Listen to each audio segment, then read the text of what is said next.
Un book de vente, quelle horreur. Tout ce que j'aime. Un book de vente, quelle horreur. Alors je sais pas pourquoi tu me dis ça. Qu'est-ce qui ferait que... Non, je rigole, bien sûr que je sais pourquoi tu me dis ça. Tu me dis ça parce que on t'a dit que t'avais une bonne charge, que t'avais un bon bagou, parce que t'as l'impression qu'on te met des barreaux de prison, parce que t'as l'impression qu'on t'oblige à dire toujours la même chose, parce que tu vas te transformer en robot, parce que t'as peur que ton métier devienne ennuyant, parce que tu penses que t'es quelqu'un d'extrêmement intéressant quand tu inventes des choses et que tu dis ce qui te passe par la tête, parce que tu penses que t'es meilleur quand t'improvises. Bref, pour toutes ces raisons-là, oui, c'est pour ça que tu me dis quelle horreur. Ce que tu sais pas, ça peut être intéressant aussi, au lieu de ce que tu sais.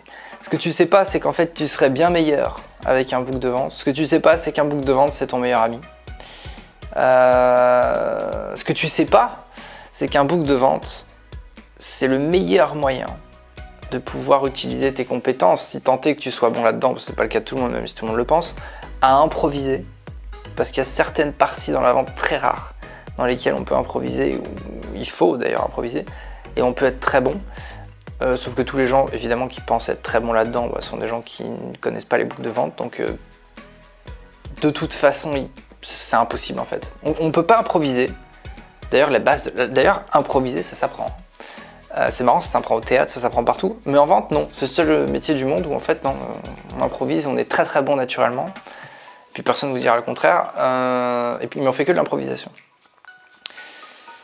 Donc, il n'y a pas vraiment de question dans ce que tu dis, mais moi ce que je peux te dire, c'est que la clé de la vente, la clé d'un bon système commercial, ça c'est le combat d'un directeur. Le combat d'un directeur, c'est de faire comprendre que la structure, évidemment le standard, tout ça, bon, pour tout un tas de raisons qui font que faire tourner une boîte, ça va encore d'autres enjeux que de faire tourner un simple système commercial. Mais le boulot d'un directeur commercial, c'est de faire passer ce truc-là. Un peu cette pilule en fait. Et c'est normal que ce soit difficile à accepter quand on est un vendeur parce qu'on a l'impression qu'on se fait casser sa liberté. Mais tout le boulot d'un bon directeur commercial, c'est de faire comprendre par étapes, parce que moi j'ai jamais vu personne le comprendre instantanément, même pour moi, ça a été long et ça a coûté cher. En fait, ce truc est une rampe de lancement incroyable à tout ce qui est vraiment intéressant dans la vente, quoi. À commencer par le fait qu'une fois que tu as un book de vente, en fait, ça fait que tu n'as plus besoin de réfléchir. Un book de vente, c'est quoi? C'est vrai que j'aurais peut-être pu l'expliquer. Un book de vente, c'est ce qui compile tout ce qu'on doit. C'est des discours de vente, c'est des astuces, c'est toutes les bonnes pratiques issues des meilleures ventes et des meilleurs vendeurs de votre boîte qu'on est censé dupliquer. En fait, l'idée est très simple. Prenez tout ce qui marche sur les meilleurs prospects, sur les meilleurs... peu importe la phase de la vente, vous le prenez, vous le standardisez un peu dans un book de vente et vous le filez en fait aux nouveaux pour qu'eux deviennent rapidement un peu on va dire, copier-coller le meilleur vendeur.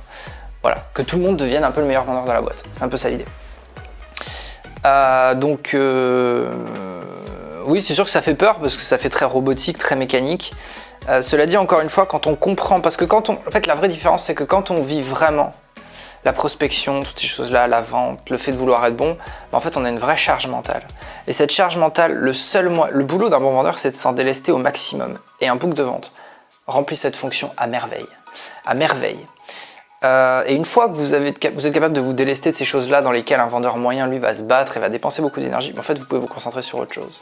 Mieux écouter, mieux traiter, les relances de son CRM, mieux faire des choses, mieux relancer les gens, être plus sympa, être plus léger dans votre manière de vendre. Sauf que tout ça, c'est pas possible en fait si vous cherchez vos mots. Et l'intérêt d'un book de vente, c'est ça, c'est d'arrêter de vous faire chercher vos mots. Sachant qu'en plus, plus vous l'apprenez, plus vous le récitez, plus vous le connaissez, et plus vous êtes capable de rajouter des choses que vous n'aviez pas vues au démarrage. Parce qu'en fait, c'est cette structure commerciale qui vous donne cette confiance qui fait que vous avez de l'aplomb commercial. Et sans ce truc-là, c'est impossible. Sauf que tout le monde déteste ce truc-là sur le papier, parce que ça demande de ranger son ego, quoi. Et l'ego, c'est sensible.